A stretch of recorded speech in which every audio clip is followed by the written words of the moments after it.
Howdy, this is the Views from the Schott podcast. I'm your host, your one and only host, Tim Miller, and today it is Monday, February 16th, 2026, and I wish you a very, very, very happy Do a Grouch a Favor day. Well, on today's show, I'm a Grouch. You may be a Grouch too. Here's what happened, okay? My wife tells me sometimes fans would like more of an inside look in my life, so I will do that now. If you don't care, I don't blame you. I'm not sure I would care if I were you. But yesterday, Sunday, what do? We record a recap show of Ohio State against Virginia. Goes great, whatever, post, publish, cool. And then we move on and we get some notes ready, and then we get ready for Ohio State Wisconsin preview too. And as you'll see, if you're watching on YouTube, some videos will be included here as well to kind of make your experience a little bit better on YouTube. And then I get done recording 37 minutes later, sit down, and as I'm looking at, I think it's the waveform, whatever the frick it's called. I used to be in this industry. I'm not anymore, so I don't have to know the term. I'm watching it as I get ready to upload this to podcast, and I see some waves that are just too thick. So I go and I look, and imagine you have showered up, you have lotioned up. Not being weird, just saying. And you have clean sheets, and you're going to bed with your white noise or whatever you prefer. And it is the comfiest night of your life. Maybe it's a nice spring evening where you've got the window cracked, and it's just going to be a great night of sleep, okay? And then about 3 a.m., strangers come into your room yelling a foreign language, and they are crashing cymbals and banging drums and jumping up and down in your bed. That's essentially what happened whenever I would show a video, because not only did it have my audio, it also had the audio of the video I was showing, which meant you couldn't hear a word I was saying, and the podcast was completely ruined. So that said, we're doing it again. It's a 4:30 a.m. wake time, but that's nothing for a guy like me. So alas, we move forward with an Ohio State and Wisconsin preview 2 for a second time. So today, we'll preview the Buckeyes and the Badgers. Hey, look, I need it today. I need it now more than ever. If you haven't subscribed on YouTube, please do. We are slowly and steadily marching to 300 subscribers on YouTube. Please subscribe on YouTube. Please like the video as well. If you're watching on YouTube, subscribe wherever you get your podcast. Give a 5-star review.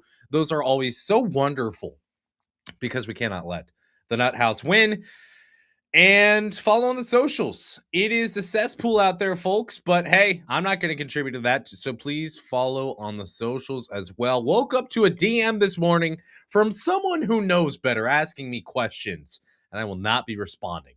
And that's as specific as I'd like to be. So the Buckeyes and the Badgers are going to get after it again on Tuesday night, tomorrow night, 8:30 tip-off. As much as I say I wish Ohio State would tip off at 6:30, the Big Ten will not accept my concerns. They will not accept my conditions, and it's probably a good thing. If I had that much power, I probably wouldn't know what to do with it. So Ohio State will play at 8:30. It'll be a later bedtime for me, but that's totally okay. Wisconsin is 18-7 right now and 10-4 in the Big Ten. Let's look back, shall we, at the first contest between these two teams. Ohio State, this is the wrong video, so just pause. There we go. That's better. Ohio State taking on Wisconsin the first time these two went at it. This was a game where the Buckeyes, they played well for 10 minutes. And then after those 10 minutes, we were just essentially wasting our time. Wisconsin pretty much took control of the game from go. And it was a matchup where the Buckeyes got out to a nice lead, and it was an 11-point lead, I think, at the most. And then after that, you're watching Wisconsin take the game. It was essentially, picture it this way, okay? Your car breaks down, all of your tires have been slashed, or maybe the wheels just fall straight off, and you're 60 miles away from the nearest mechanic. That's about the chances you have of getting going again. It's 0. That's what it was when Ohio State played Wisconsin. They got their lead.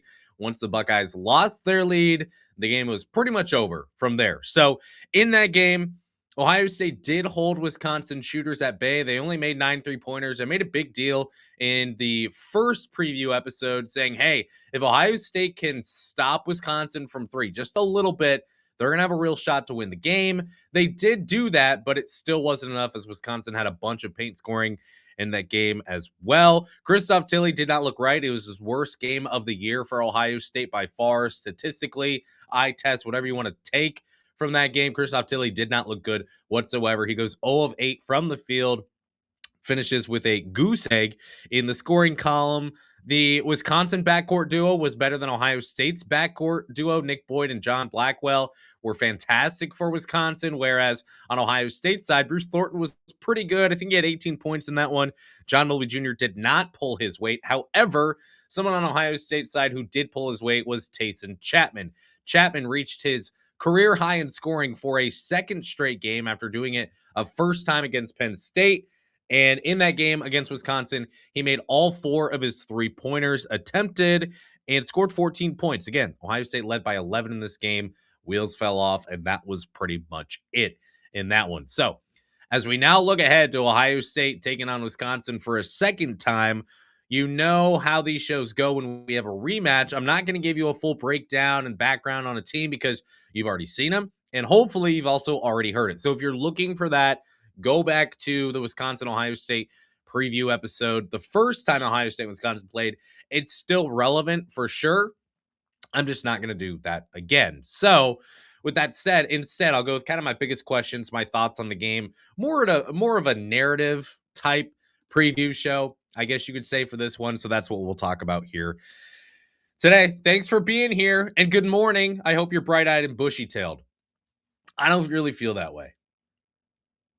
So, biggest question I've got in this game is around Taison Chatman. My question is, what will the second start of Taison Chatman's career bring to Ohio State? And I know we don't know for sure that John Mobley Jr. is out, but he's out indefinitely, and I got a pretty good feeling he's out. So Taison Chatman going to get a second start. And you look back at what Taison Chatman did in that game against Virginia. Look, Taison Chatman was a guy who more than had a chance and an opportunity to really make his imprint on Ohio State this season. You look at that game against Virginia where he got his first start. Fans have already been begging for him to get playing time. He finally does get the playing time against Penn State and then against Wisconsin and continues to play. And he shows a lot for Ohio State in terms of just being a pure scorer.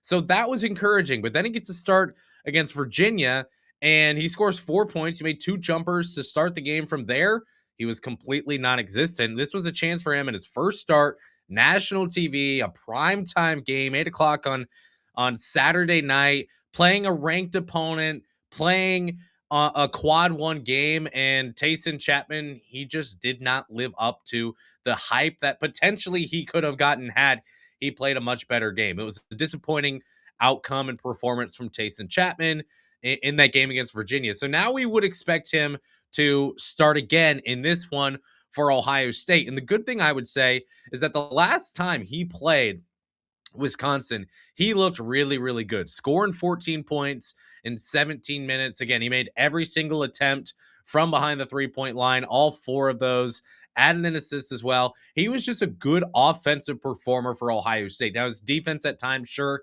you can question, but I'm wondering if the comfortability of playing Wisconsin again maybe helps Taison Chatman not necessarily get right, because I don't think you need to get right necessarily after one poor-ish game. But the way he played against Wisconsin the first time was essentially, if you're in a rec league, you know the guy. It's a cold December night, and someone walks into the gym casually, nonchalant, laces him up, steps onto the floor, might wipe off the bottom of his basketball shoes a couple times, and blows into his hands a little bit and says, all right, well, I guess this is what we're doing tonight. And then he just casually drops 22 points as if he wasn't trying, takes off the shoes, walks out the double doors of the gym, goes home, probably gives a hug to his wife, says, yeah, the game was pretty good. We won by 15. I scored 21 points. It's not really any big deal. Pats the dog, takes a shower, goes to bed. That's essentially how it felt for Taison Chatman. It's like he wasn't really trying, and he didn't really care, but everything flowed so naturally for him in that first game against Wisconsin that you wonder if just the comfort factor and the ability to recognize some of these guys that you've already played, does that give him a little bit more confidence in this game? You don't have to score 19 points if you're Taison Chatman. If you could score 14 points, that would be fantastic. But if you can add 10 points and 3 assists in this game and be a threat offensively for Ohio State, I think you're going to be really happy with that. That's the first question I have in this game is how does Ohio State get Taison Chatman into the game? Do they get him into it early the same way that you've seen Ohio State do with John Mobley Jr. in the past, where John Mobley Jr., Devin Royal, if they don't get going early, they may not get going at all. So will they do that with Taison Chatman? Try to help him be a little bit less timid, a little bit more aggressive, and very easily transition into I'm starting this game, I'm going to go score, and I'm going to help this team win. So we'll see what Taison Chatman does in substitution for John Mobley Jr. in a second straight game. Now, on the Wisconsin side, I do have to ask at this point, has Wisconsin hit its stride? At this point, I would say probably Wisconsin's playing some really, really good basketball. The Badgers have won 4 of their last 5, including a win at Illinois by 2,000 overtime game, a very, very good game to watch. And then they blew out Michigan State at home as well. Wisconsin, on January 6th, they started at 44th in KenPom, did the Badgers. They had a game against UCLA. They won that one. And then on January 20th, just a couple weeks later, they moved up to 40th. February 15th, all the way up to 32nd. So they've kind of risen steadily up the ranks in KenPom over the past couple of weeks, and they've looked really, really good. And especially over the last 5, this is where they've gotten more hot than really they've been this entire season, at least in terms of quality of competition that they're beating. 95th percentile in offensive rating over the last 5, which is really good. It's better than their season long offensive rating, which has already been really good. Their turnover rate, 99th percentile in college basketball. Granted, Wisconsin has not at all struggled with turnovers this season, but I'm sure they're not going to complain about that over the last 5. They're also shooting the 3 ball better. They're up to 40% over the last 5, shooting at 35% season long. And that 3-point number, it's even more scary because of how much they shoot the 3-pointer. I talked about this in the preview show. I'll talk about it again. Wisconsin wants to let it fly from deep. Their 3-point attempt rate is among the highest, not just in the Big Ten, but in the entire nation. So the fact that they're shooting at 40% from behind the arc makes it very, very difficult to beat them given the volume that they take. Now, they've made 12 or more triples in 4 of their last 5. The only game they didn't make more than 12 or more was the Ohio State game, actually, where they made 9.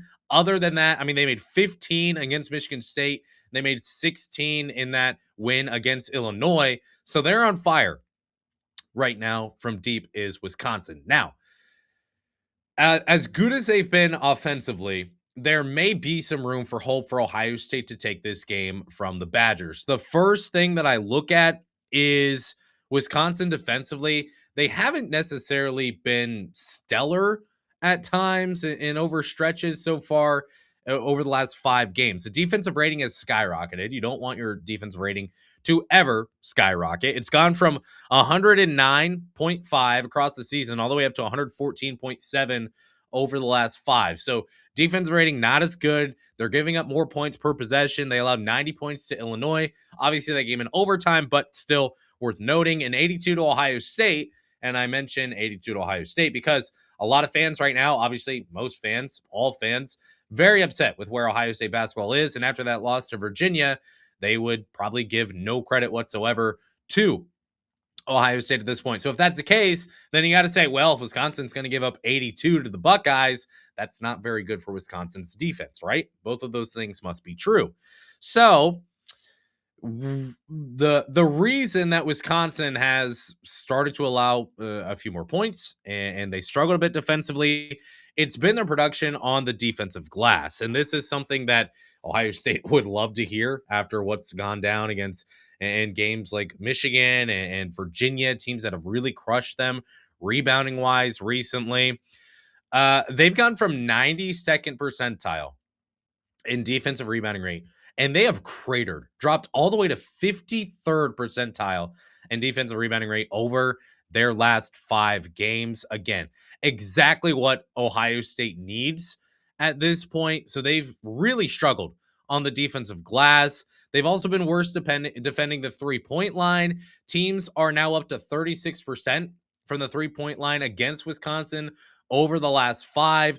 Illinois, for example, made 15 triples on them. Obviously, Illinois, very good shooting team. They can hit threes at a much higher rate than Ohio State, but we're seeing, at least at this point, a propensity to give up some triples over the last 5. That 3-point defense maybe faltering a little bit for Wisconsin, even though they played really well. So how does Ohio State respond to that? Well, you look at the offensive rebounding for Ohio State, which season long, they have not been a bad offensive rebounding team, which would probably be a surprise to a lot of people. They've not been a bad offensive rebounding team. 64th percentile in offensive rebounding rate so far this year.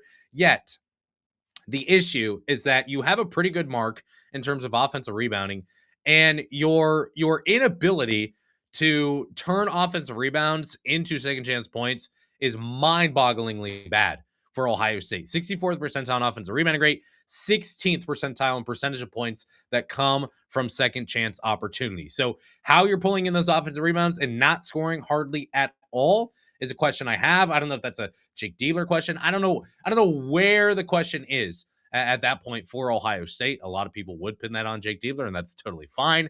They've got to do a better job. If you got to continue offensive rebound, and then they've got to do a better job in this one of scoring second chance points. If you're going to get the offensive rebounds, you've got to be able to score if you're Ohio State. So that's something to keep an eye on. In the first game, Ohio State against Wisconsin, they actually did pretty well in terms of offensive rebounding and second chance scoring. They scored 15 second chance points. Ivan Nagovin had 3 offensive rebounds. Devin Royal and Christoph Tilley each had 2 offensive rebounds in that game. I think Tilley finished with 3 rebounds in the game entirely. Regardless, this is something Ohio State did well. So can they capitalize? Can they replicate that in the second matchup? We'll see. And then the 3-point shooting. Can you just merely copy it? You don't have to do any better than you did the first time Ohio State played Wisconsin, which was the 3rd best game of the season in terms of 3-pointers made for Ohio State, and the best game for Ohio State in Big Ten play and 3-point shooting. And here's the thing. Ohio State doesn't have John Mobley Jr., your best 3-point shooting threat for Ohio State. But even in Ohio State's best 3-point shooting game, at least in Big Ten play, John Mobley Jr. was only 1 of 8 in that first game against Wisconsin. Mobley Jr., he makes 1 3. The rest of the threes made up by Bruce Thornton, Amari Bynum both making a pair. And again, Taison Chatman was 4 of 4. So can Taison Chatman get you 3? Can Devin Royal get you 1, who's been horrible from 3 over the past several games at this point? Can Bruce Thornton get you 3? Amari Bynum, can he get you 1 to 2 or something like that? Can Christoph Tilley get you 1? Those are questions you ask, where if that's the case, maybe you've got the chance to keep pace with Wisconsin in this one from 3. So that's something that I look at as well, is how good Wisconsin has been, but there are still some holes for the Badgers. They have not been spectacular in every single area so far this year. Now, I also look at the backcourt battle, which is something that we kind of previewed on the first show when Ohio State and Wisconsin played. And then again, I'll talk about now. This Wisconsin versus Ohio State backcourt of Nick Boyd and John Blackwell for Wisconsin, and Taison Chatman and Bruce Thornton for Ohio State. Obviously, in the first matchup, if you're just a basketball purist, if you don't have a dog in the fight in this game, then you would say, hey, Boyd and Blackwell against Thornton and Mobley, that's great entertainment. I'll grab my popcorn and I'll watch that game. Now, at this point, Taison Chatman comes in for Bruce Thornton, but I'm still keeping an eye on the backcourt here in this one. First player we look at, it's Nick Boyd for Wisconsin. He's averaging 23.2 points per game, 4.4 assists per game, and shooting at 60% from the 3-point line over his last 5 games. Nick Boyd is absolutely on fire at this point for Wisconsin, and he's going to be a player that Ohio State is going to have to deal with and really pay a lot of attention to in this one. He's coming off the game against Michigan State where he had 29 points and 4 assists against the Spartans. He made 5 triples against Michigan State. He also made 5 triples in that loss against Indiana. And Wisconsin, by the way, I mentioned this is probably the best stretch of basketball they played this entire season. The one that lost that they have over the last five came at Indiana, came in overtime, and that was a game that Wisconsin absolutely would say we should have won that game. You look at officiating, that had something to do with it for sure. Overtime game, there were some weird calls in that game that and Wisconsin would definitely say that they should have won that game. So I mean, they're a couple calls away from being 5-0 and clearly the best stretch of play that they've had overall. And still in that Indiana game, I don't think they necessarily played all that poorly. But Nick Boyd has played really, really well for Wisconsin. He's been absolutely on a tear right now. And he's not supposed to be the player that's the 3-point threat. That's supposed to be John Blackwell. Not that Boyd can't shoot it well from three, but he just likes to get into the paint and score in the paint more than scoring from three, which is different from Blackwell. So I think the scariest part about Nick Boyd in this contest is he's incredibly hot right now. He's supposed to be the paint scorer, and instead he's making 60% of his shots from behind the 3-point line. So Nick Boyd is absolutely going to be a player to watch for Ohio State in this one. Again, you question, what does Ohio State do? Do they go a little bit more zone with Taison Chatman in there than they already have gone? We'll see how they adjust in that one, but Nick Boyd is going to be a player to watch in this one, as is John Blackwell. John Blackwell played really well the first time that Wisconsin Ohio State played. He's just as hot as Nick Boyd at this point, averaging 22.2 points per game over his last five. He's shooting at 38.5% from the 3-point line, and he's doing that with a lot of volume as well, is John Blackwell. And he's scoring a lot. He's scoring a lot, taking 15.8 field goal attempts per game. That is a really, really high number there for John Blackwell. He's made 4 or more 3-pointers in 3 of his last 5. He scored 20 or more in 4 of 5 games, including 18 points against Indiana, which, yeah, did go into overtime, but you're still 2 points away from scoring 20 points. So John Blackwell's been really, really good. He can be a bit of a menace as well defensively and create turnovers and create new possessions for Wisconsin, but especially John Blackwell from the 3-point line. He'll just shoot with so much volume there. And the Wisconsin team, it plays with unselfishness. It's a team that overall, I mean, they've got a bunch of guys that can score. I know we're talking about the backcourt right now, but you look at Blackwell, you look at Boyd, you look at Nolan Winter, the 7-foot center who's been really good this year, averaging 14 points per game. He can hit threes. You look at Andrew Rowe, the first time that Ohio State and Wisconsin played, he didn't play. He's going to get a lot of minutes, I would assume, in this one and start again. You look at Austin Rapp. No Ohio State fan needs reminded what he's capable of doing. And even Braden Carrington off the bench. He's the best 3-point shooter for Wisconsin percentage-wise. So they've got a lot of guys who can score, but you're definitely looking at John Blackwell. And you're looking at Nick Boyd at this point. Nick Boyd, season long, averaging 20.6 points per game. John Blackwell at 19 points per game. So both of these guys are playing really well for Wisconsin. Then we look on the flip side to Ohio State. Again, if you're just a fan of basketball, you are looking at this backcourt battle as something that should probably interest you. We look at Bruce Thornton for the Buckeyes. What is he going to be able to do for Ohio State in this one? The weight of the world will be on his shoulders again. I loved what he did against Virginia, just willing this team to stay in the game, to get out to a lead, and then just stay in the game against Virginia. He did virtually all of the scoring in the second half for the Buckeyes. Over his last 5, Bruce Thornton is scoring 20 points per game. Again, a Herculean effort against Virginia, 28 points in that game. I mean, I think he had 18 of 28 points for Ohio State in the second half as well. Buckeyes faltered down the stretch. Yeah, Bruce Thornton got a shot block, but I don't really think you can blame him necessarily based on how he played overall in this game and what he did for the Buckeyes. But Thornton's going to have to lead the way for Ohio State in this one, especially in the backcourt. He came off a 21-point game against USC as well. Continues to be exceptional inside for Ohio State, scoring in the paint, finding his way into the paint and scoring at the rim. That's where he's really, really good. The 3-ball kind of supplements the rest of his scoring, I would say, but what he can do inside is really, really special. So Ohio State's going to need a big performance out of him in this one as well. And then again, you look at Taison Chatman. What can Taison Chatman do for you in this game for Ohio State? You look at the backcourt duo, the scoring that you're going to get from Nick Boyd and John Blackwell.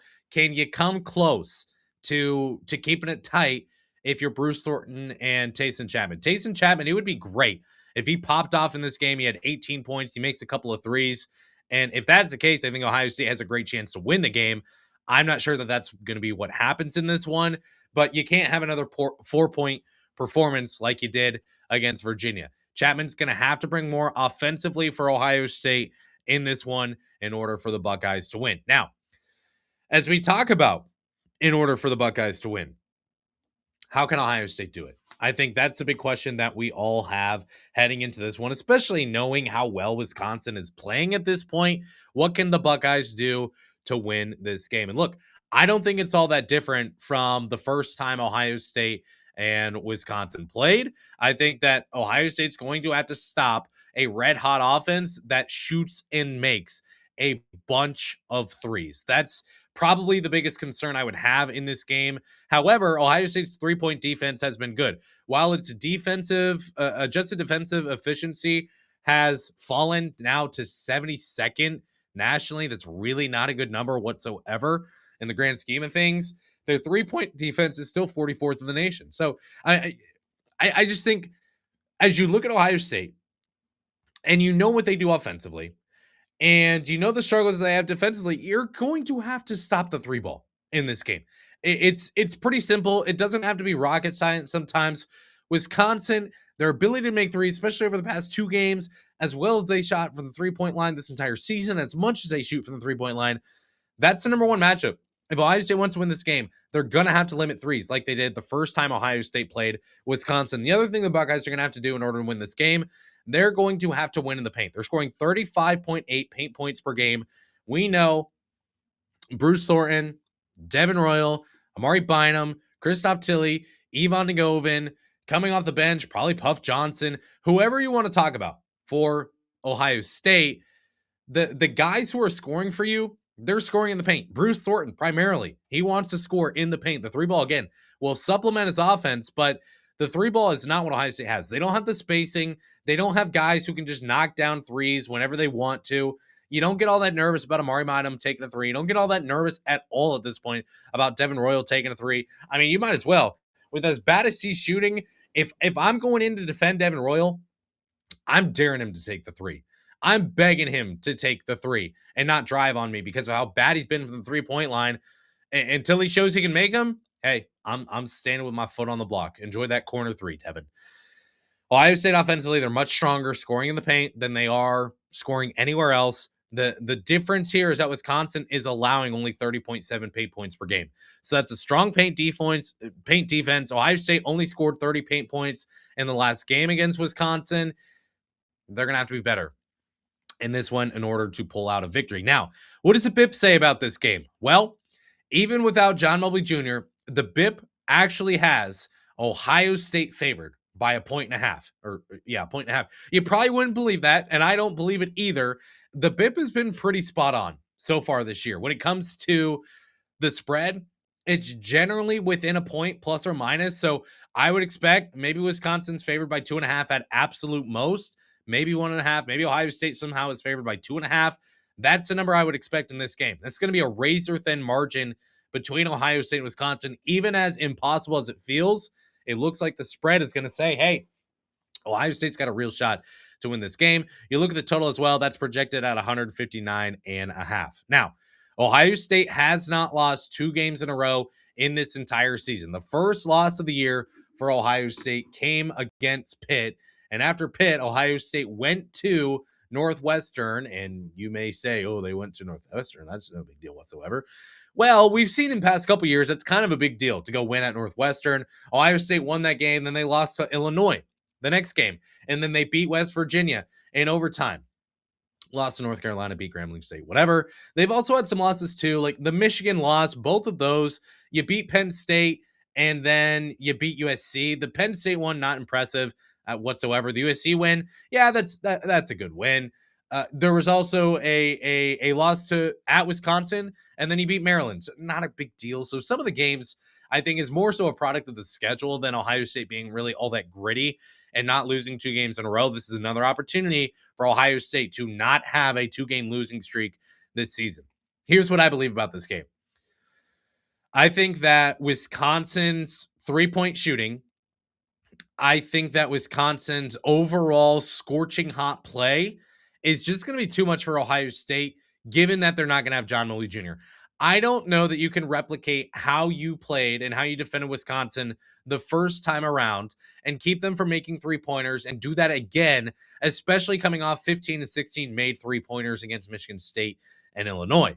With that being said, I also think that because you don't have John Mobley Jr. in this game, it's going to be harder for you to keep pace from 3 as well. Now, you are the home team, and it is played at the Schott. I don't know how much home court advantage there is at this point at the Schott, but there is something to be said for playing on your own court. And Ohio State has won games at home that they probably lose on the road. You look at the USC game, for example. Do you think if they win that game on the road, they would pull away with about 4 minutes left to go in the second half? We know how valuable home court advantage is. I think we all know that at this point. So that gives Ohio State a little bump, but I think Wisconsin's 3-point shooting is just going to be too much for Ohio State in this one. I think that Wisconsin's paint defense will be good enough as well in this one. I would lean Wisconsin to win. I'm picking Wisconsin to win. I don't know what the spread will be, but I think the Badgers win this game. I think Ohio State loses its second game in a row for the first time this season. However, what I will say, I said about 2 weeks ago, look, Ohio State, if they win the games they're supposed to win and lose the games they're supposed to lose and then win 2 games in the Big Ten tournament, they're in the NCAA tournament. As hard as it seems, as hard as it feels after a loss to Virginia, Ohio State is still firmly on the bubble. We have fans who are hate watching Jake Diebler, who are mad at the program and all those things, and say, as a matter of fact, Ohio State is not on the bubble right now. I understand you feel that way. You may feel that Ohio State is not going to the NCAA tournament. Ohio State is on the bubble. That's a fact at this point. Iowa, Indiana, those are going to be really, really big games down the stretch for Ohio State in terms of bubble performance. But yeah, Ohio State is still on the bubble. So this was a game that they were supposed to win, okay, with John Mobley. Now, without John Mobley, are you supposed to win this game? I don't know, but it's at home. It's kind of one that you're going to really need to take at this point, given the rest of the schedule. It's going to be brutal, man. You get Virginia, Wisconsin at home, and then you got to go to Iowa and Michigan State. That's really, really hard. But, I mean, 16-9 right now. If you win at Penn State, if you win at home against Indiana, and then you win this game, you are 19-12 heading into the Big Ten tournament. And then if you win 2 games there, you're with a high likelihood in. You can go 3-3 down this stretch, win a couple games in the Big Ten tournament, and you are 100% in. So Ohio State still has plenty in front of them.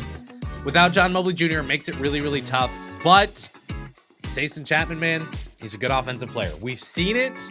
Can he do it in this one for Ohio State? Well, that's a preview show. If you're used to listening to these pods at like 5:30 a.m., sorry that I got this out a little bit later. Also, props to you for being up that early. We'll be back on Wednesday morning to recap Ohio State's game with Wisconsin. We'll see how the Buckeyes do in round 2 with the Badgers. Thanks so much for being here today. I appreciate it more than you could ever understand. Until next time, I shut up. Before you shut me off, go Bucks.